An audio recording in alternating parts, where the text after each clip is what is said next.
Ela vai levar a gente para conhecer o trabalho do Projeto Tamar, que é conhecido internacionalmente pela conservação marinha. Vamos acompanhar.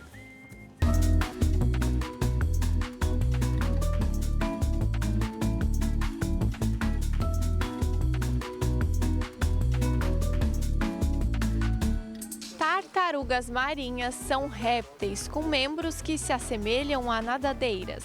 E hoje eu vim até a cidade de Ubatuba conhecer um pouco mais sobre o projeto Tamar, que ajuda na preservação desses animais marinhos através da conservação, inclusão social e muita pesquisa. Eu estou super curiosa para saber como funciona. Você também? Então bora entrar nesse mundo marinho de conhecimento.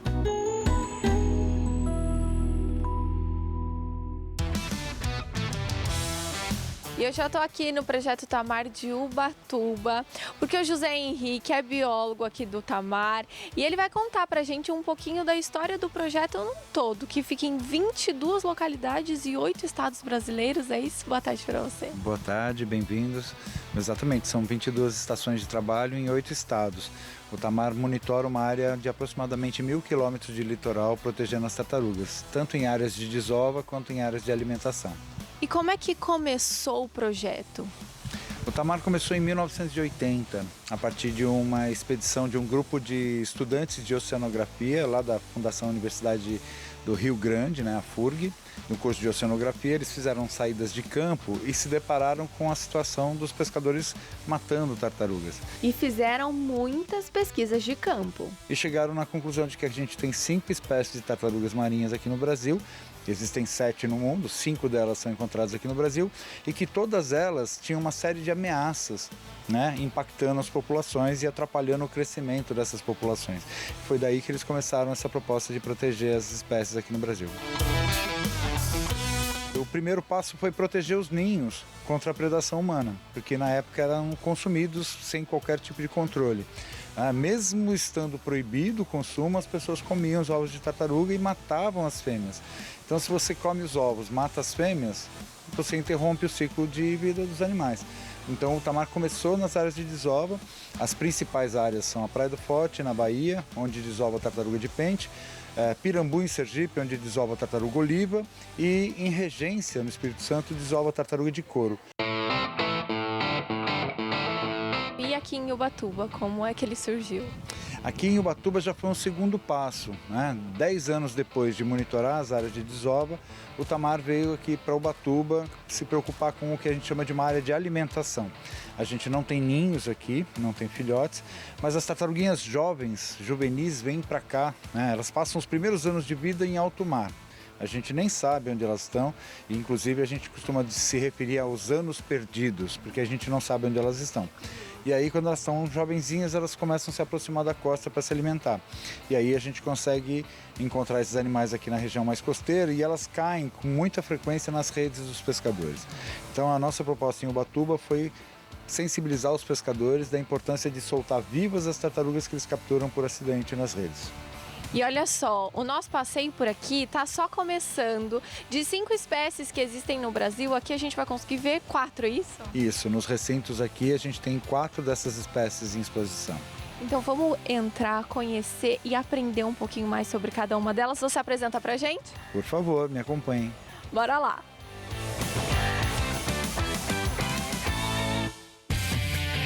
As tartarugas marinhas existem há milhões de anos. Acredita-se que sua origem foi terrestre e, durante sua evolução, passaram por mudanças anatômicas e fisiológicas para conseguirem viver no mar. O maior fóssil de tartaruga encontrado era de 4 metros de comprimento e cerca de 3 toneladas. Logo que a gente entra por aqui, esse é o primeiro recinto. Exato, esse aqui é um recinto onde a gente tem uma tartaruga verde, a Chelonia midas. Essa é a tartaruga mais visualizada pelas pessoas no Brasil, As pessoas estão mais acostumadas a ver essa espécie perto das praias, onde tem costões rochosos, A costeira, como o pessoal caiçara aqui chama. Essa tartaruga está sempre ali perto das pedras se alimentando de algas. Ela é um animal preferencialmente herbívoro, mas que come outras coisas também. Pequenos caranguejos, pequenos caramujos, ela come também. Mas ela dá preferência para comer algas. Elas são lindas. E essa daqui eu tô vendo que ela é enorme. Qual o tamanho que elas podem atingir? Esse animal ele pode chegar a 200 quilos de peso, né? Quase 1,5 metro de comprimento total. Né? A carapaça que a gente usa como referência chega a medir 1,10 m quando elas são adultas. Né? Enorme. Muito ainda, muito é. E elas podem viver quanto tempo? As tartarugas, no geral, costumam viver entre 80 até 100 anos.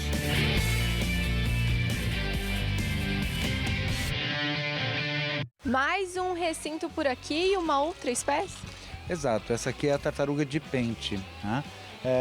Ela tem esse casco amarelado, com manchas amarronzadas. Né? Esse nome curioso, tartaruga de pente, é porque no passado utilizava-se as escamas para fazer aro de óculos, pente, bijuterias, né? E se usava o próprio casco da tartaruga, né? A própria escama para fazer esses materiais. Hoje, né, já faz muito tempo é proibido isso, não se tem esse uso no Brasil, mas muitos objetos são feitos da cor que imita o que era antigamente a tartaruga de pente. Essa tartaruga aqui no Brasil, ela bota ovos na Bahia, no litoral norte da Bahia. Quase 90% das tartarugas aqui dessa espécie botam ovos lá. Ela está bastante ameaçada por conta da urbanização, da ocupação das áreas de desova. Né? Então, quando você monta lá um hotel, um condomínio, um monte de casas na beira-mar, junto com isso vem iluminação das praias, que é um problema bastante sério para as tartarugas. Então a tartaruga bota os ovos, aí os filhotinhos quando nascem, quando eles nascem está tudo escuro, eles correm direto para o mar. Mas se tiver uma luz acesa na praia, eles correm na direção da luz. Aí eles entram nas casas, atravessam a rua, são atropelados, entram no meio da vegetação da restinga, se perdem, são comidos por outros animais. Então esse é um problema bastante sério que está crescendo, né? E exatamente na área de desova, onde elas preferem desovar. E aí tem uma característica das tartarugas, que acho que muita gente já sabe, que as tartarugas voltam para desovar no mesmo lugar onde elas nasceram, na mesma região em que nasceram. Ou seja, elas não vão mudar de lugar. Então a gente está alterando o habitat delas, mas elas não vão alterar o lugar onde elas botam ovos, elas vão continuar insistindo ali. Então a gente precisa dar um jeito de minimizar esse impacto que os seres humanos estão causando para elas, para que não interfira na recuperação das espécies. Tem um período do ano em que acontecem as desovas? Como é que funciona? Elas preferem os meses mais quentes do ano. Então aqui no litoral brasileiro elas começam na metade de setembro em diante. Aí dezembro, janeiro, fevereiro são os meses com a maior quantidade de ninhos. E lá para março elas começam a diminuir a quantidade de ninhos. Isso no continente. Nas ilhas oceânicas de Atol das Rocas, Trindade, Fernando de Noronha, que são mais afastadas da costa, são as áreas de desova da tartaruga verde, que a gente viu primeiro. Nessas regiões começa um pouco mais tarde a desova, né? Sempre um pouquinho, uns 2 meses adiante. Então se no continente começa em setembro, elas vão começar lá mais ou menos perto de dezembro. As tartarugas marinhas colocam uma média de 120 ovos em cada desova. Numa mesma temporada reprodutiva, isso acontece de 4 a 7 vezes. De 1.000 filhotes que nascem, apenas 1 ou 2 chegam à vida adulta. A Juliana, a Isis e a Liz são daqui de Ubatuba e você sempre traz as meninas então para poder conhecer um pouco mais sobre o projeto e ver de perto as tartarugas? Sim, elas sempre pedem para vir aqui. Principalmente por ter um contato bem próximo com as tartarugas, elas gostam muito e pedem, então é um ritual nosso, sempre que está passando e tem a oportunidade de entrar e tá mostrando um pouquinho mais de perto para elas. E você me conta, qual tartaruga é a mais bonita e o que você mais gosta de ver nas tartarugas? Eu gosto de ver como que elas nadam. E você, me conta, o que você mais gosta de ver nas tartarugas? Elas respirando. Elas respirando, porque daí elas saem com a carinha pra fora e você consegue até dar um tchauzinho, né? Elas são lindas.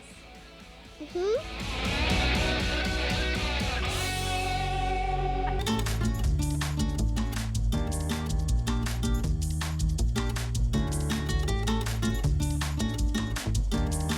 Antes de conhecermos mais espécies, é importante falarmos sobre as ameaças para esses animais. Redes de pesca, anzóis, Luzes na praia e lixo no mar são grandes ameaças às tartarugas marinhas. Chegamos em uma parte que é muito importante para a história do tamar daqui de Ubatuba, né? Sim, eu considero essa aqui, eu digo que é a alma aqui do tamar em Ubatuba, né? Que é uma região que a gente chama de área de alimentação. Os jovens vêm para cá, os juvenis vêm para cá para se alimentar, crescer e depois migram para outras regiões. E nessa passagem por Ubatuba, elas caem nas redes de pesca e em alguns tipos de redes tem uma mortalidade mais alta, outros tipos de rede uma mortalidade mais baixa.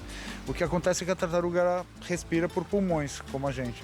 E quando ela se enrosca numa rede, ela nem sempre consegue pôr a cabeça para fora para respirar e morre afogada. Atualmente, cerca de 80 pescadores parceiros do projeto ajudam na pesquisa de campo e também avisam quando as tartarugas ficam presas nas redes. Os animais recebem atendimento dos biólogos, dos veterinários e são identificados. Durante os 30 anos do projeto em Ubatuba, mais de 13 mil tartarugas foram devolvidas ao mar. E aqui atrás da gente está um grande problema também que ameaça todas as espécies de tartarugas, né? Exatamente.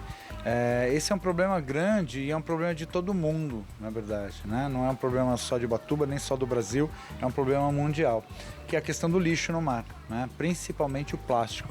Então, todo esse material aqui nessas colunas são materiais que a gente recolheu de tartarugas que morreram e que a gente fez a necrópsia, que é o exame para identificar a causa-morte. Cerca de 30% das tartarugas que chegam ao projeto ingeriram algum tipo de plástico. E assim, ele estava contando pra gente que, por exemplo, a tartaruga morreu. Ela vai se decompor, mas o lixo não. Então, esse mesmo lixo pode ser consumido por uma outra tartaruga e essa outra tartaruga vai morrer. Então, é um ciclo sem fim, matando todos esses animais, o mesmo pedacinho de plástico que as pessoas podem jogar ou não cuidar do seu lixo na praia, que até esse pequeno detalhezinho faz a diferença, né? Exato. A gente costuma falar isso, né? Porque as pessoas não pensam nisso, né? O lixo não se decompõe, a tartaruga sim.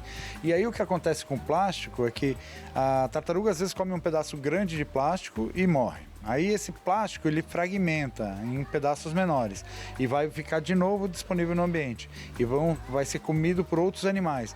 E aí outras tartarugas, outros peixes, outros bichos vão comer e vai fragmentando cada vez em pequenos pedacinhos até chegar no microplástico que a gente fala, né? E que vai continuar sendo comido por organismos marinhos, né? Inclusive organismos que a gente come, peixe, pescado, né, moluscos que a gente come, uma ostra, um mexilhão, vão ter plástico dentro e a gente vai comer esse plástico.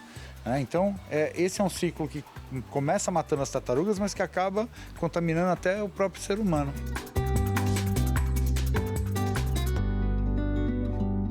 Hora de voltarmos a conhecer mais espécies. Mais um recinto, outra espécie. Outra espécie.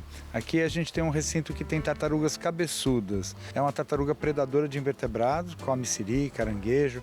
A mandíbula dela é muito forte para pegar um caranguejo e, né, estraçalhar o caranguejo. Elas estão se juntando por aqui porque está chegando na hora delas serem alimentadas. Elas comem uma vez por dia, assim? Elas comem uma vez por dia. Tem uns horários que elas comem a dieta verde também.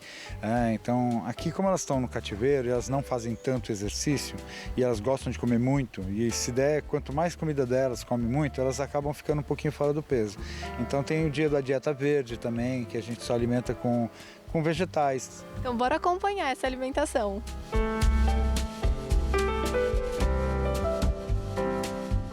Agora a gente vai contar outra curiosidade para vocês, porque aqui nós temos um macho e ele está separado. Infelizmente a gente teve que separar porque ele não soube se comportar e ele está separado um pouquinho porque ele estava machucando as fêmeas, então a gente optou por separar.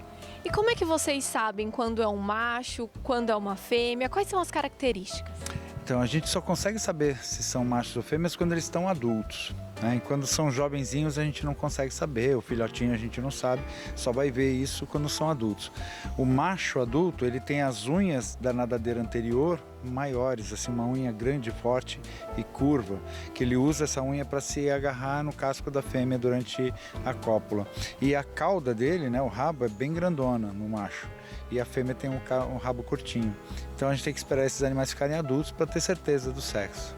Olha só, gente, o mundo animal é maravilhoso, né? Mas ainda não acabou não, porque eu tô sabendo que tem tartarugas albinas, é isso? E isso, a gente tem algumas albinas aqui no nosso centro de visitantes e elas estão aqui no recinto ao lado.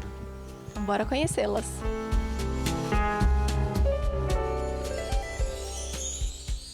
Primeira pergunta já que eu quero começar, elas sobrevivem normalmente na natureza? Não, na natureza elas não sobrevivem. A cor das tartarugas é importante para elas se camuflarem no ambiente, né? Muito, assim, mais importante ainda quando são filhotes. Os filhotinhos nascem pretinhos, escurinhos, né? E isso camufla esses animais na natureza. E se elas nascerem branquinhas, elas chamam muito a atenção dos predadores e acabam sendo comidas nos primeiros dias de vida. E agora, então, chegou a hora da gente conhecer a última espécie. E ali pertinho tinha uma tartaruga em repouso. As tartarugas marinhas são animais pulmonados, respiram fora d'água, mas elas possuem a capacidade de diminuir o metabolismo para permanecerem submersas.